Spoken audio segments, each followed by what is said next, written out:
Good morning and welcome to the Ecological webinar.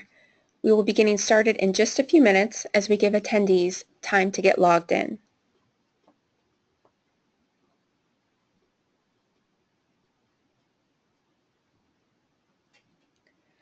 A few logistics. We're going to be recording this webinar and plan to post it on HGAC's website. In terms of question and answers, feel free to post a question at any time during the course of the webinar using the question dialog box, which should appear about 6 buttons down on your GoToMeeting dashboard. Although you may type your question at any point, we will be answering all the questions at the end of the webinar.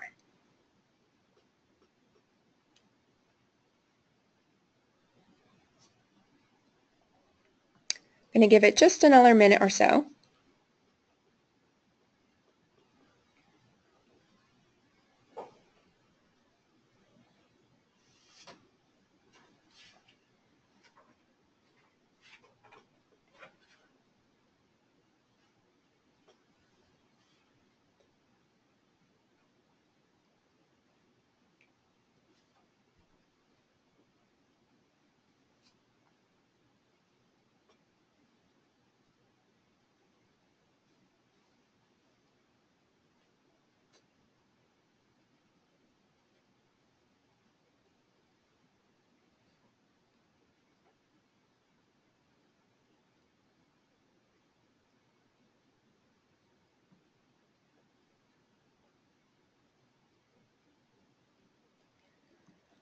All right, we're going to go ahead and get started. Welcome to the Ecological webinar. My name is Meredith Dang. I'm a Chief Regional Planner at the Houston-Galveston Area Council. Our webinar today will provide background on our ecological tool, how and why it was created, and cover how to use the tool.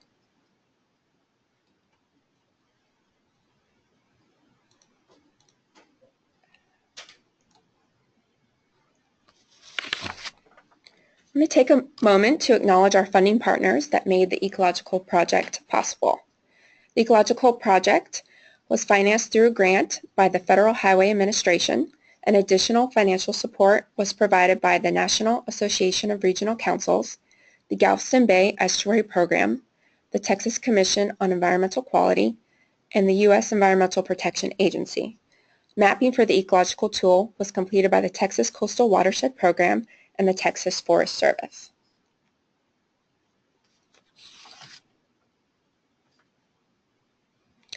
So why was the Ecological tool created? As the Houston-Galveston Area Council region continues to grow, we recognize the need to balance both mobility and conservation of our natural resources. HGAC projections show that by the year 2040, our 8-county region will grow by more than 3.5 million additional people. This additional growth will bring with it over 300 new square miles of development and over 8,500 new lane miles. This growth and resulting infrastructure has the potential to impact natural resources in the region. The Ecological tool is intended to be used at a high level to identify priority regional conservation areas and encourage efforts to conserve and enhance ecological resources in our region.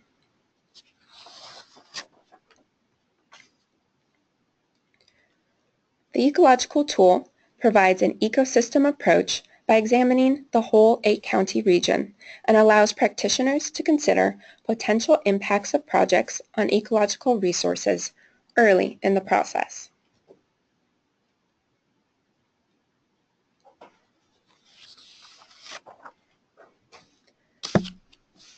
So what is Ecological? Ecological is an online interactive mapping tool that shows the locations of high-priority environmental resources. This interactive map allows users to perform analysis, which we call queries in this tool, to examine potential impacts from various projects. The tool also serves as a data clearinghouse, displaying a wide range of environmental data in one central location for use both by organizations and the general public.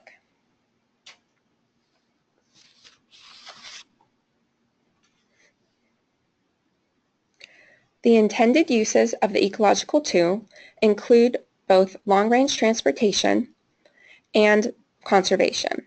For long-range transportation, though we're still exploring all the potential uses of the tool in the project development process, can also be used to identify priority conservation areas in the region.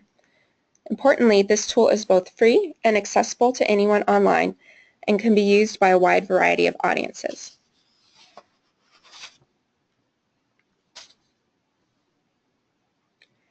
The ecological tool was created by following the Federal Highway Administration's Ecological process, which is a national initiative.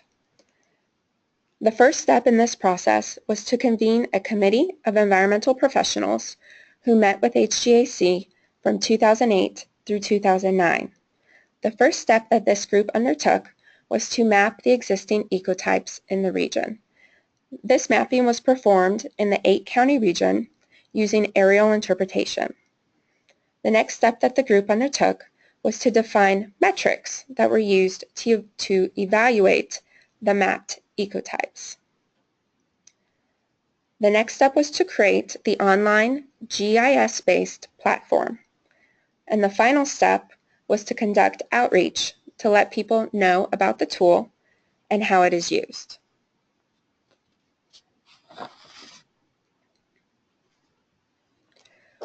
A variety of partners participated in the development of the ecological tool. These entities acted as both technical and subject matter experts throughout the course of the project.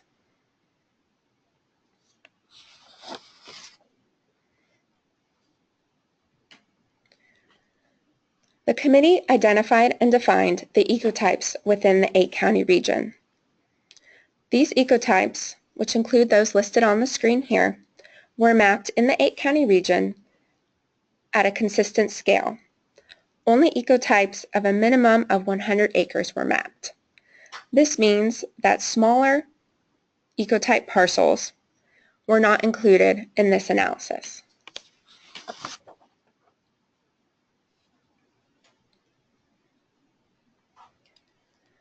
Each mapped ecotype polygon contains a set of metrics tied to it that was used to determine the overall environmental value of the mapped polygon.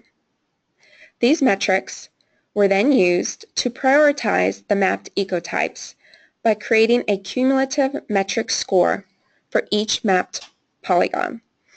3 tiers were created, which we referred to as level 1, 2, and 3, with level 1 being the highest priority environmental resources in the region. The metrics that were used were determined by the committee based on a literature review and best practices. Complete information about the methodology used to calculate each of the metrics is available in the online ecological report available on the Ecological website. With the exception of the quality metric, all of these metrics are quantitative based and are calculated using GIS tools. GIS queries calculate each metric individually and can also provide a sum of all the metrics. The quality metric is not calculated using GIS, but was determined on an ecotype-specific basis using aerial imagery interpretation by our technical experts. For example, the forests have 3 sets of quality for both bottomland and upland forests.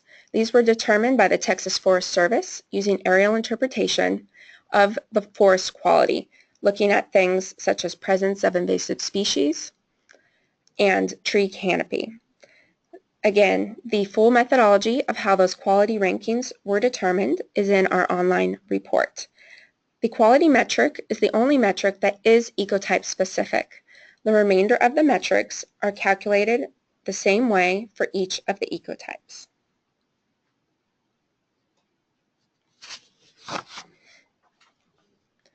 I do want to note a few limitations of the ecological tool. This was conducted on a large-scale, high level, using aerial interpretation. As I mentioned, only ecotype polygons of 100 acres or larger were included in this mapping effort. They also include generalized classifications. So if a mapped ecotype polygon contained more than one ecotype, it was classified as the ecotype that was most prevalent. Most importantly, the ecotype tool may not reflect on-the-ground conditions. Conditions change over time, and the tool is not intended for use in on-the-ground surveys or for legal, engineering, or surveying purposes. This is a planning tool.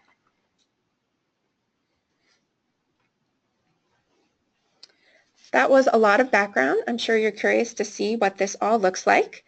I'm going to walk you through what the online tool looks like. This is not a live demonstration.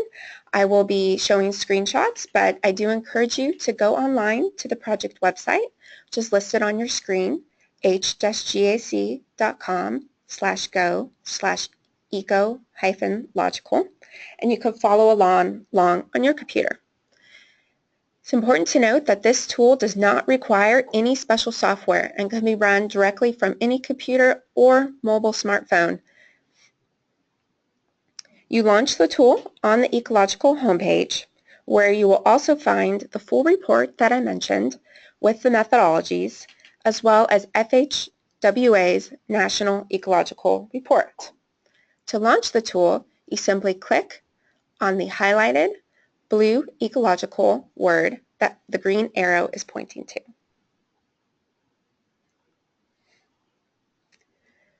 When you launch the tool, this is what it will look like. This is our base map that shows where the existing mapped ecotypes in the region are located.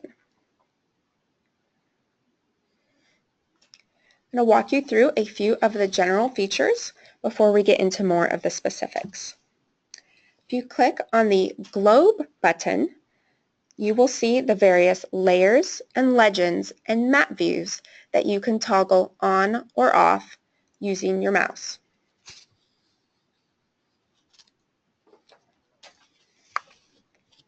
If you click on the compass button, this feature will allow you to zoom in or out or pan from side to side.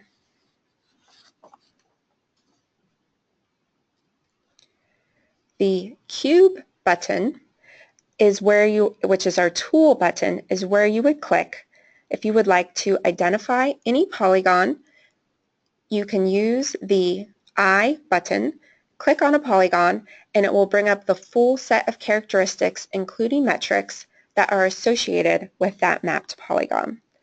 You can also use the Tools feature to access the queries, which I will be going over in a moment. Lastly, on our toolbar is the Help button. This is where you will find various resources, including a video tutorial, link to webinars, and other project information. You can also use the Help button to contact us, which will send an email to HGAC staff that are working on the project, and you can provide any feedback or questions that you may have.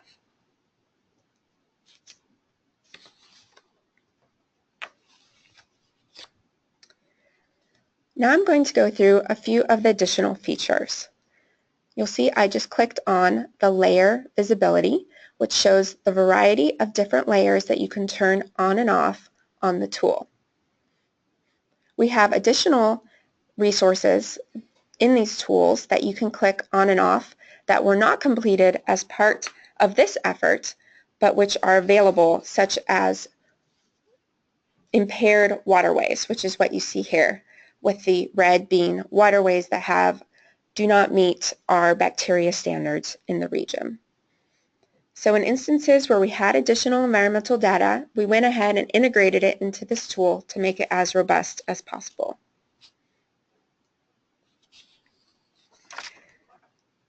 You'll see I've now turned on the legend, which tells you what each of the colors displayed in the map represent. So for example, you see that the purple is our bottomland forest in the region. Again, that is broken into a 3-tiered quality ranking, with the level 1 always being the highest quality. So those dark purple areas that you see are the highest quality bottomland forests mapped in the region as determined by our panel of technical experts.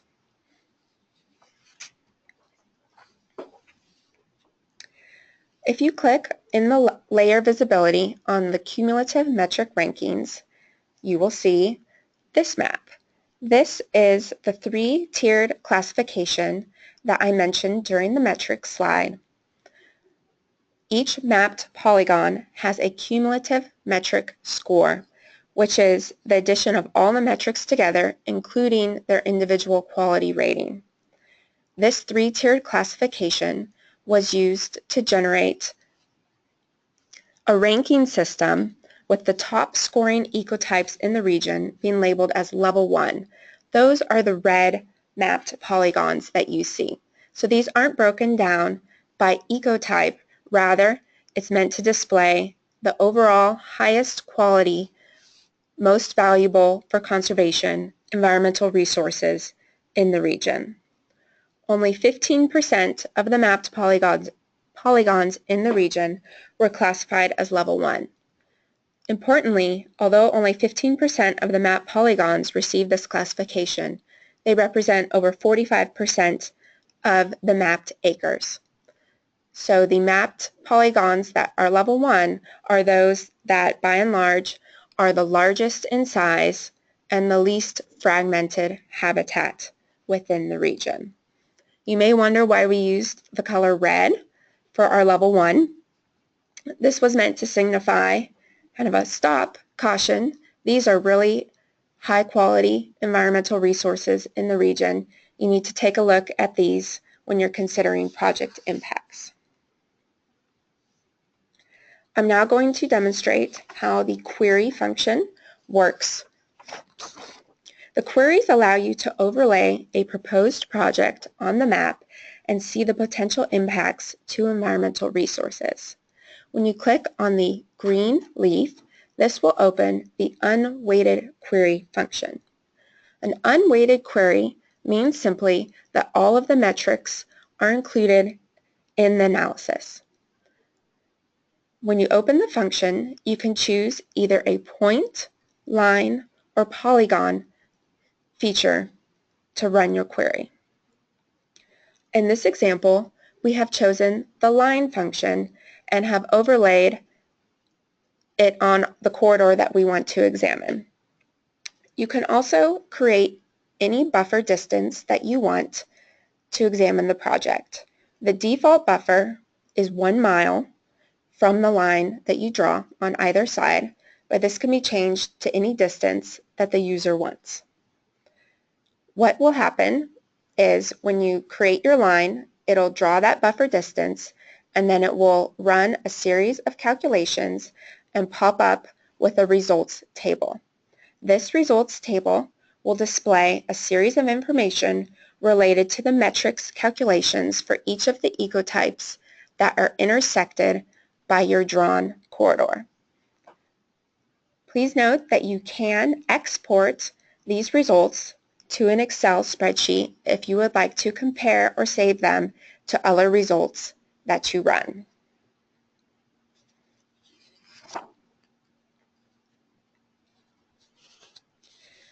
You may also run a weighted query using the purple leaf icon. The purpose of the weighted queries is to give the user as much flexibility as they would like to tailor the tool to their specific needs. In recognition that there might be various types of queries that people want to run for different types of projects. So for example, if for the specific purpose that the user wanted, they wanted to exclude a metric, perhaps they disagreed with the methodology that was used, you could put a 0 for a metric and it would exclude that in the calculation. You may also rank them, so you could rank them 1, 2, 3, 4, 5, whatever your specific consideration may be, and it would provide those with a higher number a larger weighting in the scoring. Note, if you run the same project using the weighted and unweighted queries, depending on the changes you have made in the weighted query, your resulting scores would be different. So this is the same project that was utilizing the weighted query function. You'll notice this user changed the weight on the various metrics. You see a 1, 2, 3, various numbers, and they resulted in a different scoring than in the unweighted query. For those just exploring the tool, I would recommend starting with the unweighted queries. It was intended to provide the maximum level of flexibility. Also note that this tool is available to anyone who also has GIS on their computer. There is a function that allows you to import these layers directly into your system. So if you have other layers, perhaps projects that you are working on, or whatever the case may be, you would be able to overlay those directly as well.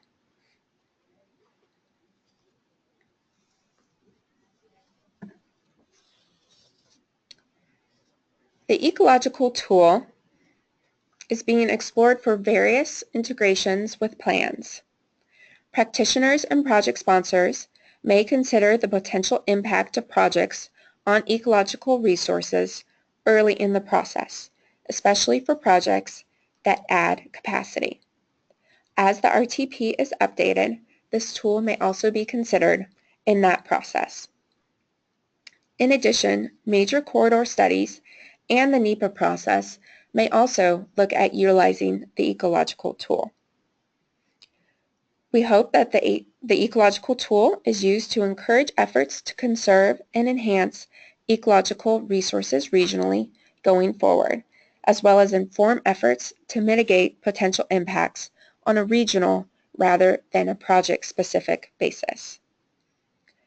Lastly, we feel this tool can be used by a wide variety of entities for public awareness of the location of valuable ecological resources within the 8-county HGAC area.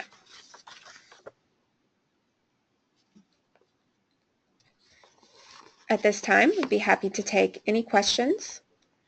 Again, please utilize the question feature in GoToMeeting and type your question, and we will take the questions from there.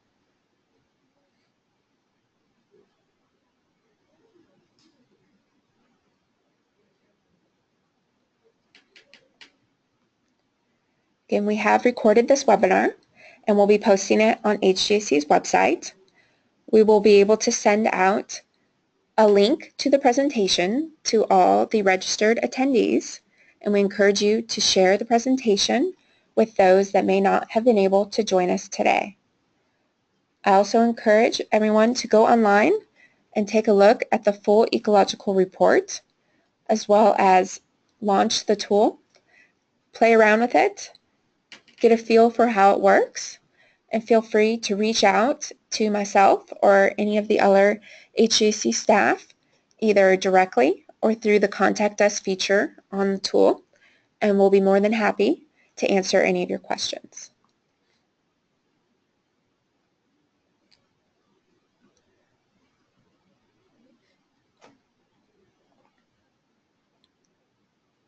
I'm going to give it about 1 more minute on the typed in questions, and then we'll go ahead and end the recording. So get your questions in now.